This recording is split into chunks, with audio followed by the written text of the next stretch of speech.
Fala galera que já é inscrita no Pautas e Táticas ou que vai se inscrever assim que o vídeo acabar. Outro dia, durante a caixinha de perguntas, me veio a ideia ao vivo de fazer esse vídeo. Todo clube tem aquele ídolo da época de vacas magras, quando o time não tá ganhando muita coisa, pouco competitivo, time mais modesto, mas tem aquele jogador que a torcida pelo menos parecia ter um carinho especial.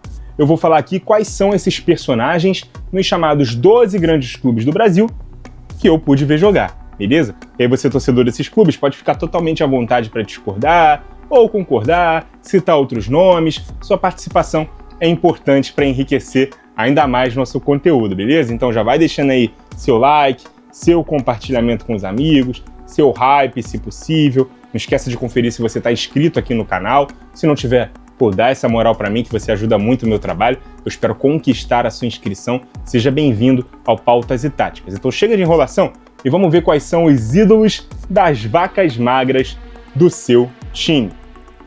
O do meu time eu já tinha respondido naquele mesmo vídeo da caixinha, né? O meio atacante e ponta Michael Suell, o Mago Cruel, como era apelidado pela torcida alvinegra. Ele que chegou em 2009, depois de uma passagem discreta pelo Palmeiras, fez um grande campeonato carioca, apesar do vice-campeonato, foi artilheiro, líder de assistências, líder em dribles e em faltas sofridas, além de ter sido escolhido o melhor meia e melhor jogador do campeonato. E aí esse desempenho chamou muita atenção do Hoffenheim, da Alemanha, que o comprou por 12,5 milhões de euros. O jogador foi embora, prometendo voltar, e um ano depois ele retorna com uma recepção de ídolo do clube, né? Com direito a boneco para a criançada e a lendária camisa 7 de presente. Na primeira passagem, o Michael Suell vestiu a 10. Porém, ainda em 2010, ele sofreu uma lesão grave, só voltou a jogar no segundo semestre de 2011, com direito a gol, inclusive, no dia da sua volta. Ele permaneceu no alvinegro carioca até meados de 2012, quando foi novamente negociado para o futebol europeu, dessa vez para a Udinese da Itália. O Mago chegou a retornar ao futebol brasileiro, atuando por Galo, São Paulo, Grêmio, e encerrando a carreira no Paraná, clube que o revelou e onde ele apareceu para o futebol brasileiro no time que conseguiu a vaga para a Libertadores de 2007. Mas em nenhum teve passagem tão marcante quanto no clube da Estrela Solitária. Mesmo tendo conquistado apenas uma Taça Guanabara em 2009 e uma Taça Rio, né, em 2012. E claro que temos outros nomes que são considerados ídolos do clube, e também não ganharam muita coisa, como Dodô, Jefferson, Louco Abreu e Joel Carli, que podem ser citados, até mesmo o Seedorf, que para mim não é um ídolo, apesar de ser o melhor jogador que eu vi atuar pelo Botafogo, ele também se encaixaria. Mas falando como botafoguense, o Michael Suell é aquele que mais se encaixa como um cara que o torcedor gostava muito, mesmo sendo só mais um na história do clube. Por isso que ele foi o meu escolhido aqui para esse vídeo, beleza? E assim vai seguir a tônica, galera. Eu vou citando aqui um nome, né, que apareceu numa época não tão vencedora de cada um desses 12 clubes, né, chamados grandes do futebol brasileiro, mas você pode ficar à vontade para citar outro jogador que você gostava muito de uma época aí não tão brilhante aí da sua equipe, beleza? Do Flamengo eu fiquei bem na dúvida entre nomes como Léo Moura, Renato Abreu, Ibson, Fábio Luciano ou Hernani Brocador, mas eu decidi escolher o atacante Obina, revelado pelo Vitória e vindo do Al-Ittihad em 2005, sem grandes expectativas, mas que virou rapidamente um ídolo da torcida pelo carisma, os gols, obviamente, e a identificação imediata com duas coisas que o rubro-negro adora ver: uma dedicação absurda nos jogos e o fato dele personificar o torcedor em campo. No fim daquele ano, ele foi um dos heróis da permanência do Flamengo na luta contra o rebaixamento no Brasileirão. No ano seguinte, né, usado mais vezes como titular, foi peça fundamental da conquista da Copa do Brasil sobre o Vasco na final, com direito a gol no primeiro jogo. Ali começa uma musiquinha icônica da torcida do Flamengo, né? O Obina é melhor que Eto'o, né? O centroavante camaronês do Barcelona, de Ronaldinho Gaúcho na época, né? E essa comparação, claro, não se sustentava na prática, era apenas a forma do torcedor de fazer um carinho ali no seu xodó. O Obina ainda foi campeão carioca em 2007, 2008 e 2009. Nesse último ano, acabou sendo emprestado para o Palmeiras. Ele passou por lesões, problemas para manter o peso ideal, má fase que o fizeram até ser vaiado ali no fim da sua passagem. Acabou perdendo a vaga de titular no time. Com isso, acabou deixando o rubro-negro rumo ao Alviverde, onde chegou a meter um hat-trick diante do Corinthians num clássico e brigou pelo título brasileiro pelo clube. Mas além de não ganhar e ver o Flamengo se sagrar campeão, ele nem terminou aquele campeonato jogando por ter se envolvido em uma briga ali com o companheiro de clube, né? O Maurício, acabou sendo suspenso do Palmeiras e no fim da temporada acabou retornando para o Flamengo. Então no início de 2010, confira esse empréstimo, ele se apresenta no rubro-negro, né, para fazer a pré-temporada, mas se despediu em definitivo do clube ainda em janeiro daquele ano, quando foi negociado com o Atlético Mineiro. Além do Galo, o Obina chega a defender o Palmeiras de novo, após breve passagem pelo futebol chinês. Ele joga também pelo Bahia, pelo América Mineiro e encerra a carreira no Japão. Mas com certeza, se você ouviu jogar, quando ouve o nome do Obina, o imagina primeiro com a camisa do Flamengo. Do Vasco da Gama, eu fui no primeiro nome que me veio à cabeça, o meia Nenê. Ele chegou no clube em 2015, retornando ao Brasil depois de 12 anos jogando no exterior. Chegou para tentar iniciar uma arrancada do Cruz Maltino no Brasileirão, que brigava para não cair, mas mesmo marcando gols importantes, ele não conseguiu livrar o clube da queda. Ainda assim, ele opta por renovar seu contrato, permanece no clube, sobe em 2016 e fica até o fim de 2017, quando é negociado com o São Paulo, onde ele fica até julho de 2019. Ele retorna ao Rio para jogar no Fluminense, onde ele permanece até setembro de 2021. Depois rescinde com o tricolor na Série A para retornar ao Vasco na Série B. A missão era árdua, conseguir novamente subir com o clube durante uma temporada atribulada. O Vasco não consegue o acesso, permanece mais um ano na segunda divisão, o Nenê fica no clube e promete só sair depois de conseguir o acesso. Objetivo alcançado em 2022. Ele permanece no clube até o final do estadual de 2023, quando é anunciado pelo Juventude, clube em que ele ainda joga até hoje, mesmo aos 44 anos. Pelo Vasco, em 2 passagens, o Nenê conquistou a Taça Guanabara e o título do Campeonato Carioca em 2016, além da Taça Rio de 2017. Fora 2 acessos em um total de 60 gols em quase 200 jogos pelo clube. Outros possíveis nomes aqui para o Cruz Maltino seriam o Carlos Alberto, herói do título da Série B de 2009, o goleiro Martim Silva, o ponta Iago Pikachu e até o atual centroavante Pablo Verratti. No Fluminense, eu fiquei na dúvida entre Thiago Neves e Washington, mas o Thiago teve 3 passagens, foi campeão brasileiro com destaque em 2012, então eu acabei ficando com o centroavante, conhecido como Coração Valente, que chegou ao clube em 2008, vindo do futebol japonês como grande contratação, compondo o ataque daquele time com nomes como Dodô e Leandro Amaral, que chegavam dos rivais Botafogo e Vasco, respectivamente.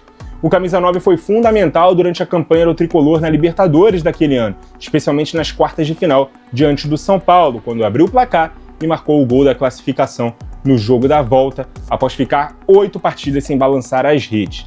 Ele também empata o placar no jogo da volta contra o Boca no Maracanã, né? Iniciando a virada do Flu para 3-1 e classificando o time para a final. Na decisão, porém, o camisa 9 acaba desperdiçando um pênalti e amargando o vice-campeonato para a LDU. O Flu, que havia apostado todas as fichas na final continental, acaba brigando para não cair no campeonato nacional, onde iniciou a campanha com o time reserva. Então o time acaba se salvando muito por conta do Washington, que terminou o campeonato como artilheiro e tendo marcado 3 hat-tricks na competição, contra São Paulo, Náutico e Atlético Paranaense, além de também ter feito o gol da vitória em outras 3 oportunidades. Foram 21 gols em 28 jogos. Ele se transfere para o São Paulo no ano seguinte, mas retorna em 2010 para ser um reserva de luxo. Acaba tendo até bastante minutagem devido às lesões do titular, o Fred, e se consagra campeão brasileiro no fim daquele ano. Foi o último capítulo dele como profissional, tendo se aposentado no ano seguinte. Começando com os clubes paulistas, do São Paulo, um nome que ainda está em atividade e ainda está vestindo a camisa do tricolor, o atacante Luciano. São muitos os torcedores que se recusam a reconhecer o Luciano como um ídolo do tricolor paulista, mas o que pode definir e defender essa condição dele é exatamente a frase que norteia nosso tema do vídeo de hoje: um ídolo das vacas magras. No clube desde 2020, quando era um dos destaques do time que liderou o Campeonato Brasileiro, mas acabou perdendo o título após uma queda brusca de desempenho na reta final, o jogador, que tem passagem pelo Corinthians, se destaca principalmente pelos gols em clássicos e pela vontade que sempre mostra com a camisa do clube. Neste Brasileirão de 2020, inclusive, ele foi o artilheiro do campeonato com 18 gols. No ano seguinte, conquista um campeonato paulista, encerrando um jejum de 9 anos do clube sem levantar uma taça. Mas se isso não for suficiente, já que os estaduais são considerados títulos de menor expressão, ele consegue tirar o clube da fila em 2024 com o triunfo inédito da Copa do Brasil e com o bônus da Supercopa sobre o Palmeiras no ano seguinte. Também teve a oportunidade de jogar uma final de Sul-Americana em 2022, mas acabou sendo derrotado pelo Independiente del Valle e amargando o vice-campeonato. Outros nomes que me vieram à cabeça foram o zagueiro Maicon, apelidado na época de God of Zaga, e o atacante Caleri, que teve uma boa primeira passagem, que apesar de não ter sido vencedora, rendeu a ele um retorno com status de ídolo, bem parecido ali com o Michael Suel no Botafogo, beleza? Do Corinthians foi difícil por dois motivos. Primeiro porque até nos períodos vacas magras, o time teve como praxe repatriar vários jogadores que tinham sido vencedores no clube e que naturalmente tiveram destaque quando retornaram também.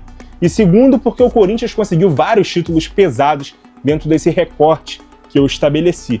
Então eu tinha duas opções: pegar algum jogador atual, como Yuri Alberto, Memphis, Garro ou até o Ángel Romero, ou escolher alguém do fim da década de 2000, e foi o que eu escolhi. O ídolo das vacas magras que eu vi no Corinthians foi o atacante Dentinho, revelação do Timão justamente no ano do rebaixamento do clube, em 2007. Ele permanece para jogar a Série B e ser campeão da segundona pelo time do Parque São Jorge. Em 2009, ele ganha a companhia de nomes como Jorge Henrique e Ronaldo Fenômeno, compondo o excelente trio de ataque que conquista o Paulistão e a Copa do Brasil daquele ano. Ele permaneceu para a disputa da Libertadores no ano do centenário do clube. Naquela época, o Corinthians era o único dos 4 grandes paulistas que nunca tinham conquistado a América e falhou no objetivo, caindo nas oitavas de final diante do Flamengo. No Brasileirão daquele ano, o clube disputa o título até a última rodada, mas acaba ficando na 3ª posição e precisa jogar o play-off de classificação para a fase de grupos da Liberta do ano seguinte. Nessa disputa diante do Tolima da Colômbia, o Corinthians acaba se tornando o primeiro clube brasileiro a ser eliminado da competição ainda na chamada pré-Libertadores. Em maio, ele se despede do clube rumo ao Shakhtar Donetsk e não participa das conquistas do Campeonato Brasileiro daquele ano e da tão sonhada Liberta no ano seguinte. Dentinho defende o Corinthians em 187 jogos, marca 55 gols e não chega a retornar ao timão em outro momento da carreira. E pasmem, aos 36 anos, o Dentinho ainda está em atividade, é jogador do Brasiliense desde o início de 2025. Do Palmeiras eu tinha algumas opções: Kleber Gladiador, Alex Mineiro, Diego Souza, Hernan Barcos, Marcos Assunção, mas eu escolhi El Mago Jorge Valdívia, o meia chileno, que foi mais um que teve 2 passagens pelo clube. A primeira foi entre 2006 e 2008, onde teve bons lampejos na primeira temporada e engrenou de vez a partir da segunda. Jogando ao lado do ídolo do clube Edmundo, seu técnico na época, Caio Júnior, chegou a afirmar que Valdívia seria o próximo estrangeiro de grande sucesso no futebol brasileiro, depois da passagem de Tevez pelo Corinthians, em 2005. Em 2008, foi campeão paulista pelo Verdão e chegou a iniciar a campanha de briga pelo título brasileiro do clube, mas foi negociado em agosto daquele ano com o Al Ain dos Emirados Árabes. Ele retornou ao Palmeiras em 2010 para uma passagem que durou quase 6 anos. Chegando após a Copa do Mundo como reforço de peso, El Mago sofreu muito com lesões e não conseguiu repetir o sucesso da primeira passagem, mas conseguiu emplacar uma jogada característica, né? O chute no vácuo, quando ele finge um passe ou uma finalização para tirar a atenção do marcador antes de executar outro drible. Em 2012, foi do céu ao inferno ao conquistar o título da Copa do Brasil e o rebaixamento no mesmo ano. Ele permanece para a campanha do título do clube na segundona de 2013 e disputa a Copa do Mundo de 2014 ainda como jogador do Palmeiras, mas se despede definitivamente do Alviverde em maio de 2015. E mesmo tendo participado de um jogo da campanha do título da Copa do Brasil no mesmo ano, ele não fica para ser campeão nas fases finais, também em 2015. E aí, já tendo deixado o Verdão naquele ano, ele se sagra campeão da Copa América com sua seleção naquela temporada. Com a camisa do Palmeiras, ele disputa, somando as 2 passagens, 241 jogos e marcando 41 gols. Até hoje ele divide opiniões entre os torcedores quanto a se é ou não ídolo do clube. Do Santos eu cogitei muitos bicampeões paulistas e vices da Copa do Brasil, Gabigol, Lucas Lima e Ricardo Oliveira. Cogitei também os vice-campeões da Libertadores, Soteldo e Marinho, mas meu escolhido foi o centroavante Kleber Pereira. Gente, Se tem um cara que eu queria muito que jogasse no meu time quando eu era adolescente, era o Kleber Pereira. Ele e o Borges, né, que também jogou no Santos, no São Paulo, no Grêmio, no Cruzeiro. Mas o Kleber Pereira era um centroavantaço. Campeão brasileiro pelo Atlético Paranaense em 2001, ele retornava ao Brasil depois de jogar por anos no futebol mexicano, ali no segundo semestre de 2007, para defender o Santos. Marcou 16 gols pelo Peixe no Brasileirão daquele ano, quando o time foi vice-campeão. Em 2008, dividiu a artilharia do campeonato juntamente com o Washington e também o Keirson, na época no Curitiba, 21 bolas na rede. O Santos quase foi rebaixado naquele ano, mas ele continuou se destacando individualmente. Em 2009, depois de mais uma campanha de meio de tabela do time da Vila, o jogador confirmou seu desligamento do Peixe após a demissão do técnico Vanderlei Luxemburgo, que não permaneceria no clube para o ano seguinte, quando ele se transfere para o Internacional. Ele ainda fecha o ano com 30 gols em 56 jogos pelo Peixe. São 87 em 155 em 2 anos e meio de clube. O Kleber é o grande nome de um período de seca do Peixe, né? Especialmente nos últimos anos, pré-surgimento de Neymar, que assume o protagonismo do clube justamente em 2010, um ano após sua promoção para os profissionais e a saída de Kleber do time da Vila. Do Cruzeiro eu pensei em 2 alternativas. Thiago Ribeiro, que até foi companheiro do nome escolhido, mas já estava no clube há muito mais tempo, e Rafael Sobis, que teve 2 passagens pelo clube. A segunda foi o último episódio da carreira dele como profissional, ficando cerca de 2 anos na Série B pelo time. Mas como a primeira passagem foi vitoriosa, eu acabei não escolhendo ele, e sim o meia argentino Walter Montijo. Ele que chegou ao clube depois de se destacar na Libertadores de 2010, pela Universidade do Chile, desembarcou no Cruzeiro como uma alternativa à tentativa de contratação do Riquelme, que sempre foi um sonho de vários clubes brasileiros e nunca aconteceu. O Montijo liderou o Cruzeiro na campanha do vice-campeonato brasileiro, ainda no seu ano de estreia, foi campeão mineiro em 2011, participou daquele time que ficou conhecido como Barcelona das Américas, que encantou na fase de grupos da Libertadores, mas que também brigou até a última rodada para não cair no segundo semestre. Em 2012, ele se tornou o maior artilheiro estrangeiro da história do clube, ultrapassou a marca de 100 jogos e chegou a renovar seu contrato até 2015, mas aquela acabou sendo sua última temporada com a camisa azul, já que o Santos anunciou sua contratação para a temporada seguinte. No total, foram 122 jogos e 36 gols pela Raposa. Não ganhou mais do que um título estadual. Além do Cruzeiro e do Santos, atuou também pelo Botafogo no Brasil, mas certamente a passagem pelo time mineiro foi bem memorável para o torcedor. Do Atlético Mineiro, os principais candidatos eram Éder Luiz e Diego Tardelli, mas esse último teve ainda uma segunda passagem onde ele foi campeão da América com destaque. Se fosse só pela primeira passagem, meu escolhido seria ele com certeza, mas eu acabei optando pelo Marques, ele que teve 3 passagens pelo Galo, nenhuma muito vitoriosa, a mais marcante delas eu não vi, né, que foi quando ele participou das campanhas do título da Copa Conmebol de 97 e do vice-campeonato brasileiro de 99, além do bicampeonato mineiro de 99 e 2000. Na segunda passagem, essa sim que eu vi, ele chega a participar da campanha do rebaixamento do clube para a Série B do Brasileirão em 2005 e volta a se transferir para o futebol japonês durante a campanha da segundona, não conseguindo ajudar muito na campanha do acesso. Mas em 2007 ele retorna com o objetivo de encerrar a carreira no clube. Esse clube que, inclusive, foi o que ele teve mais sucesso na carreira, né? E ele permanece até maio de 2010, saindo do banco e marcando um dos gols da final do Campeonato Mineiro diante do Ipatinga. Com isso ele consegue se despedir do Galo, levantando uma taça. A ideia era que ele permanecesse até o final daquele ano, mas o técnico da época, o Vanderlei Luxemburgo, foi contra a sua renovação. Somando as 3 passagens, o Marques fez 367 jogos e marcou 138 gols. Certamente é um nome muito querido e lembrado pela torcida atleticana, mesmo sem ter conquistado muito em termos de taças. Do Internacional, eu fiquei na dúvida entre 2 caras que têm até títulos importantes com a camisa do Colorado, que são o Nilmar, pentacampeão gaúcho e da Copa Sul-Americana de 2008, e Leandro Damião, que participou apenas da final da Libertadores de 2010 e marcou até gol na final que deu título ao Colorado. Mas meu escolhido foi o Damião, porque ele só é titular e protagonista a partir da temporada seguinte, né? Quando o Inter não conquista mais do que uma Recopa Sul-Americana. Ele faz um grande Brasileirão em 2011, chegando inclusive a ser convocado para a seleção brasileira, terminando a temporada com 38 gols em 52 jogos e quinto lugar no Campeonato Brasileiro. Em 2012, são 24 bolas na rede em 43 partidas e a 10ª posição do Brasileirão. Em 2013, os números caem para 13 tentos em 48 oportunidades. Em todas essas temporadas, ele conquista os títulos estaduais e é negociado com o Santos para a temporada 2014 por incríveis 41 milhões de reais. O sucesso individual não é o mesmo conseguido no Colorado. Ele também atuou por Cruzeiro e Flamengo no Brasil. Em 2017, ele retorna para o Inter para a disputa da Série B do Brasileirão.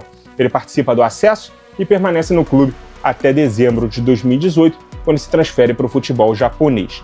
Damião encerra sua trajetória pelo Colorado, somando nas duas passagens 226 jogos e 109 gols, sendo o 10º maior artilheiro da história do time gaúcho. E para fechar, vamos com o Grêmio, que tinha até nomes interessantes para ser considerados, como o meia Douglas, o Doga 10, barriga de cadela, o atacante prata da casa Douglas Costa, que teve duas passagens pelo tricolor gaúcho, o centroavante Jonas, que chegou a ser artilheiro do Brasileirão em 2010, o volante Lucas Leiva, outro guri da base, que chegou a ser campeão gaúcho pelo time, mas eu escolhi o meia Tcheco, capitão do Grêmio, símbolo de liderança e raça. Durante muito tempo, falar em Grêmio para mim era imaginar imediatamente o Tcheco vestindo a camisa do clube. Foi campeão gaúcho em 2006 e 2007. Nesse último ano, inclusive, foi vice-campeão da América, perdendo a final para o Boca Juniors. Permaneceu na equipe até o fim daquele ano, retornando ao Al Ittihad, mas depois de volta ao Grêmio no meio de 2008, onde ele permaneceu até o fim de 2009. Ao todo foram 190 jogos e 40 gols do meio-campista pelo tricolor gaúcho. E é isso, galera. Eu quero saber de você, torcedor, qual é o ídolo do seu time na época em que ele não foi tão vencedor assim. Eu citei seu time aqui no vídeo? Se sim, você concordou com as minhas escolhas? Ou de repente você é mais velho do que eu, viu nomes que eu não consegui acompanhar? Ajuda a gente aí a enriquecer o conteúdo com o seu comentário e conhecer mais um grande nome do seu time. Agora, se eu não falei sobre o seu clube do coração, não fica triste não. Participa também e conta pra gente qual é aquele jogador que você tem carinho, gostava muito de ver jogar, mesmo ele não tendo conquistado tantos grandes títulos pelo clube. Só lembre de manter o respeito a opiniões contrárias, sejam as minhas ou de quaisquer espectadores aqui do canal. Muito obrigado a você que acompanhou o vídeo até aqui. Continue ligado no Pautas e Táticas e até a próxima!